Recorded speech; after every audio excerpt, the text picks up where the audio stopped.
Well,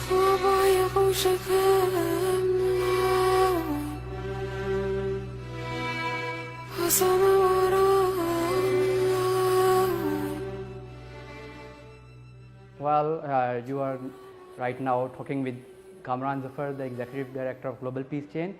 Basically, I am from the country Pakistan. My name is Ijimani Patiño. I'm a political scientist and activist from Colombia. I'm 21 years old. I live in Germany. I studied my master in global political economy and development. I work as a researcher.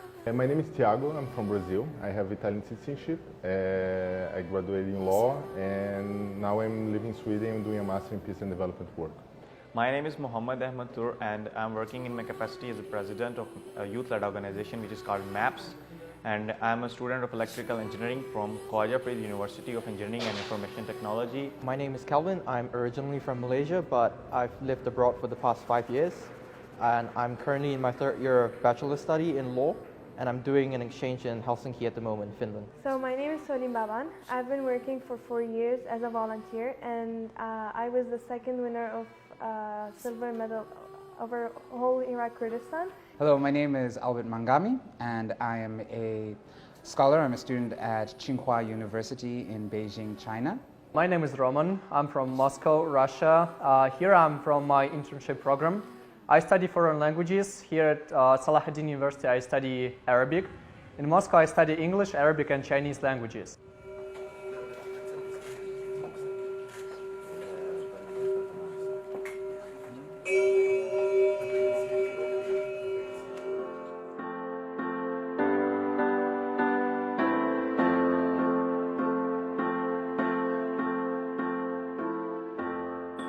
Last year, we laid down the foundation of one of our most prestigious organizations, namely Global Peace Chain, which is working right now in more than 150 countries. They are advocating the message of peace, the message of love, inclusivity, and interfaith harmony. So we are also going to submit a petition by the end of 2020 in United Nations, which says peace by dialogue. We are collecting the signatures of 1 million voices for all around the world, including all the subcontinents, including America, North America, South America, Europe, Asia, Africa, and all the other places in this world. So we are going to submit this petition by the end of 2020 in United Nations in order to secure the future of our upcoming generation, because it is a war which gives us nothing but the destruction. So we need to settle down all the conflict. We believe that there would be conflict. Whenever there is one person on earth, there would be conflict, because it is quite natural. Having different opinions is quite natural. All we need to do is to tackle this conflict in a very peaceful manner. Everything can be done by dialogue. So we are advocating the message of dialogue.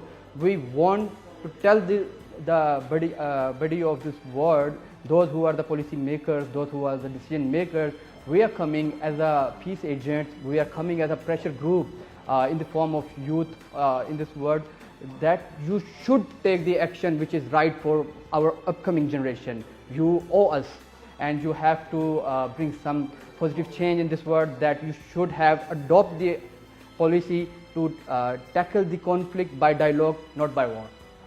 Well, actually, I did my thesis, my bachelor thesis, about the Kurdish political institutions in Syria, in Iraq, and in Turkey. So I'm very interested, and I was very interested about what was going on here in Iraqi Kurdistan and the different things that happen in the region in general.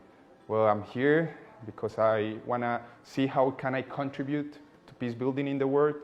Unfortunately, I think there's a lot we have to do, and we need to include more people. Many people from third world and developing countries don't have the access to English, for example, so I'm sad that I have the opportunity to be here, but many people who are more affected by conflict are not here, so I want to try to replicate the ideas that we discuss here, at least with the ones in my country who are the people who I work with. In Sweden, I did like a small presentation about Iraq, and I studied really briefly about Kurdistan, so I know that Kurdistan, its autonomous region since 1991, if I'm not mistaken, and that from the Constitution of 2005 in Iraq, it was recognized, and also that you had the referendum that the Kurdish decided to become a country, but Iraq still don't recognize the territory as an independent country. About the media, I would say, like, especially in Brazil, we don't know that much about the Kurdish situation. And I would say that probably in Sweden, they do, because there is actually like a reasonable number of Kurdish living that side. So I believe that because in my home university, there's a huge emphasis on liberal democracy, and because I travel quite a bit, so after 58 countries, I believe that peace is not just limited to one very limited view of values and understanding. So that's why I want to work towards an alternative understanding of peace, not as a complete absence of conflict, but more appreciating the differences and using that differences for the benefit of having a dynamics, but in a more balanced and harmonious way instead of a confrontational and a negative one. It's been 2 years I've been organizing my own events. So today me and my team organized a peace building event. So we brought delegates from out of Iraq, international delegates, to talk about peace and build a bridge between Kurdistan and Europe and other countries around the world. So it's a good opportunity to know each other more and talk and exchange ideas, talking about cultures and telling them how we live and what do we wear, what do we eat, and what do we do. And it's a good opportunity for them as well, so they can see our like country and city. And we want to tell them that we are the most safest people, and we are like them, asking for peace, asking for freedom, so we can like move forward. I have been involved in social sector since 2014, and I've seen that we have been really, disturbed by the peace and stability process when we go to some other countries, and there requires visas process and the strict security protocols. So we observe that there is a need and are to make peace in different countries with different countries and different nationalities. So that's why we are here promoting a message of peace, love, and interfaith harmony. Well, peace is actually a really interesting topic. My main focus is in policy, so how to bring about justice, and justice in a sense hopefully will bring about peace. My interest in that is because without a structural maintained peace, society has a habit of destroying more than just itself. People here are so pleasant, well, weather is amazing. For example, now in Moscow we have maybe 5 degrees above zero, and yesterday there was snow with rain, and here in Erbil the weather is amazing. People here are so pleasant, university is at the top level, so I'm very happy I could participate in life of this city, I mean.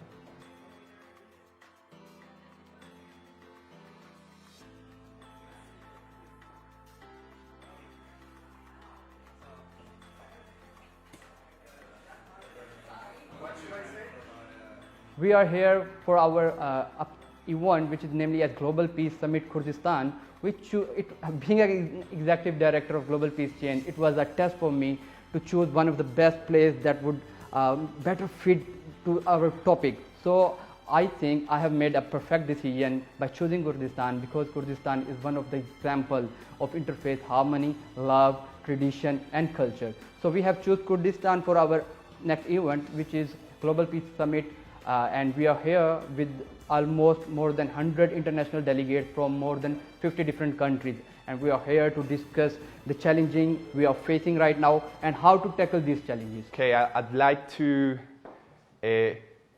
try to work in as many countries as I can, to spend at least 3-6 months. So because it's very important for me, at least till I'm 35 or 36, to understand like the different variations in our culture and mindsets. Because I think the problem in the world right now is that we don't have leaders who understand the way people in India, people here, people in Africa, people in my continent think. They only think the way the US, because they are from the US, they think they are all the world, or they are from Europe, and that's not true. So keep traveling and knowing as many things I can. My hope is to understand more. I pride myself in knowing different points of view from different places. And so far I've had a very strong Western experience, a very strong Southern experience, but not Eastern. I'm working on my Eastern experience now in Beijing. And so Kurdistan is a perfect place to learn about peace from a Middle Eastern point of view, especially in Iraqi Kurdistan. I'm here because I think that's really connected to what I want to do in my future, that is working with security, this counterterrorism field, and handling the peace agreement with other countries. So I just felt that it's connected to what I'm studying. I applied, they accept me, and I just decided to come to check it out. I do remember when I was in middle school, there was this documentary about, so it's a documentary made in Hong Kong, because that was the time when Hong Kong was going through this transition period of being a British land to Chinese territory, and then this person went to conflict areas across the world and sort of bringing the nuances within each conflict areas, and Iraq was definitely one of them. And so they showed the southern part of Iraq, and then they went up north and they showed the differences in terms of the oil infrastructure, like the people, the culture. And so that was my first understanding that there's this region in Iraq. And then as time progresses, like there's more documentaries being produced on sort of semi-recognized states and like the alternative in conflict zones, and that's sort of like the brief idea of Kurdistan.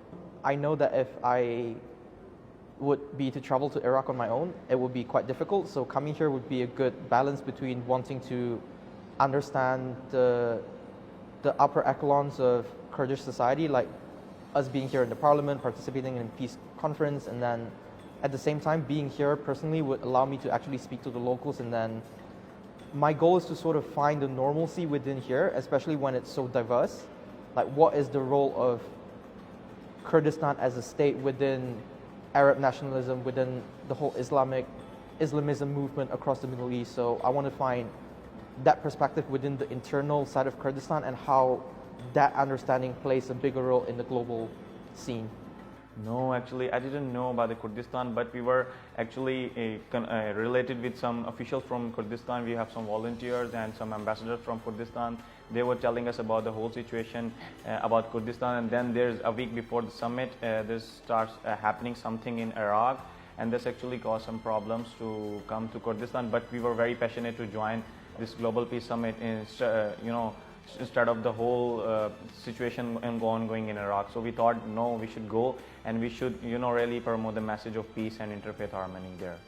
Okay, so Kurdistan is actually the safest place to be. When we were traveling, when we were putting status that we were traveling to Kurdistan, Iraq, everyone was saying, no, just don't go to that place. There is situation, there is ongoing riots in between Iraq. We told them, no, go to the Google and type Kurdistan. It's actually called the Dubai of Iraq, I guess. So it's very peaceful, it's very safe to be here, and we are very enjoying a very great time here in Kurdistan, especially in Erbil.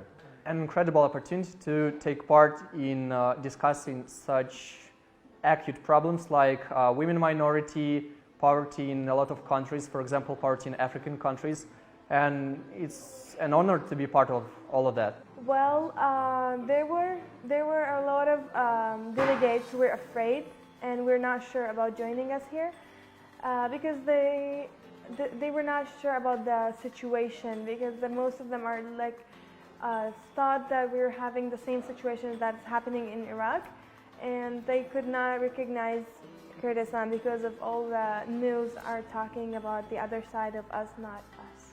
They're feeling great, and they are so thankful because we did not let them stop and move forward to look here and join us. So the aim of this is to let them let them know what is exactly our point, because being here is not only war, and there are other beautiful stuff so people can see it and talk about it. Global Peace Chain, to tackle this situation, we raised an organization. We laid down the foundation of Global Peace Chain, which is a co-venture of more than 50 registered. And Mr. Vice President said that this is a place which can be used as the example of love coexistence. Just coming from my country to Kurdistan, and Kurdistan is also a part of Iraq, and you see that each and every media channel is live is sharing the conflict stories, is sharing the current situation which is being held in Baghdad. And I came to know that hundreds of people have been injured and died during these current circumstances, and many people ask us not to go to Iraq. But we were quite comfortable by coming to Kurdistan because we have very strong team. We have already observed that Kurdish people are very loving, caring, and we already had complete knowledge regarding Kurdistan, that Kurdistan is quite peaceful and quite different place than the traditional Iraq. We also believe that one day, inshallah soon, there would be peace in the Iraqi side as well, in Baghdad and Najaf, etc.